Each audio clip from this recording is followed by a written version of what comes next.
La parole est maintenant à Monsieur Stéphane Claireau pour le groupe radical républicain, démocrate et progressiste. Il sera le dernier orateur inscrit.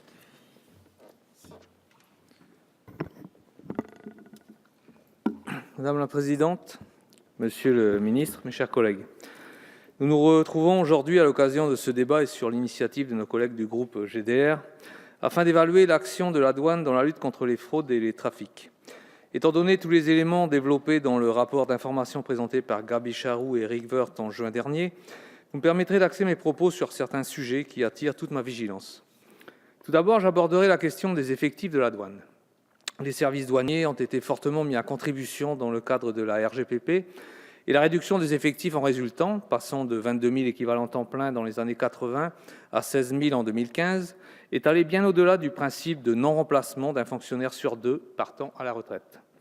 Or, s'il est vrai que les techniques actuelles facilitent le contrôle des douaniers, la baisse des effectifs aurait pu constituer un frein à une lutte efficace contre les fraudes, notamment aux frontières.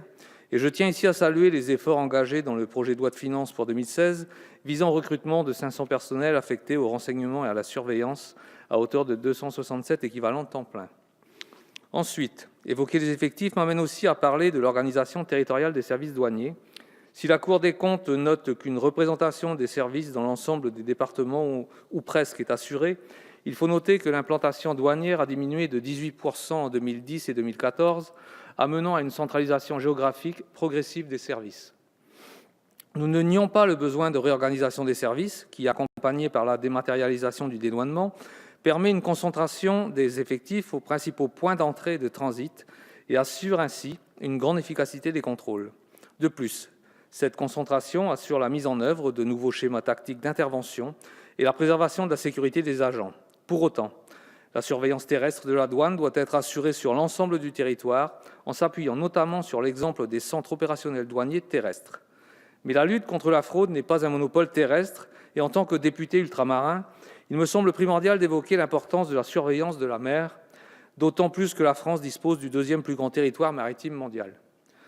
Ainsi, l'action et le matériel aéromaritime de la douane doivent être clarifiés et améliorés afin d'être plus adaptés aux besoins spécifiques de l'action de l'État en mer.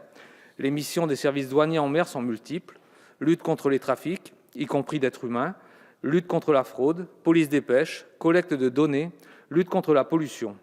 Il apparaît alors plus qu'important de poursuivre les investissements dans le parc naval des services douaniers afin d'améliorer l'efficacité de leur action en mer.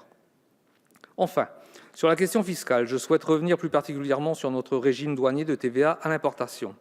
Un rapport réalisé à la demande de la Commission européenne fin 2013 dressait le constat affligeant d'un cruel manque à gagner de TVA pour l'ensemble de l'Union, et particulièrement en France, puisque la perte de recettes y était évaluée à plus de 32 milliards d'euros annuels du fait de plusieurs facteurs dont notre régime douanier de TVA à l'importation fait partie. Cette somme, représentant environ le cinquième des recettes annuelles de cet impôt, et quoique contestée par le ministère des Finances, a été un nouveau signal d'alarme pour les pouvoirs publics nationaux et européens, afin de dégager des pistes de solutions en ces temps de fortes disettes budgétaires communautaires.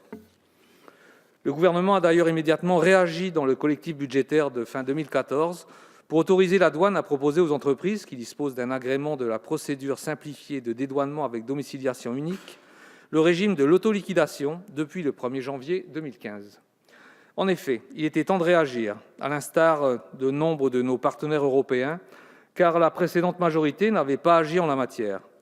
La Cour des comptes avait pourtant souligné la vulnérabilité particulière de notre régime de TVA dit régime 42, puisqu'il dispose qu'une marchandise importée dans un État membre de l'Union européenne, mais à destination d'un autre État membre, peut être exonérée de TVA jusqu'à la livraison dans son pays de destination.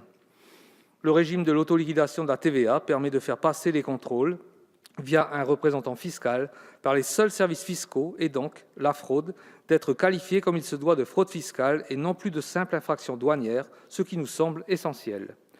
Toutefois, nous rejoignons nos collègues rapporteurs sur l'aspect dommageable d'avoir limité l'autoliquidation aux seules entreprises qui disposent de la PDU, même si ce système permet de se prémunir de tout risque de défaillance du redevable.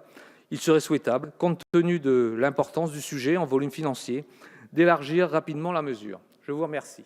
Merci, monsieur le député. La parole est maintenant à monsieur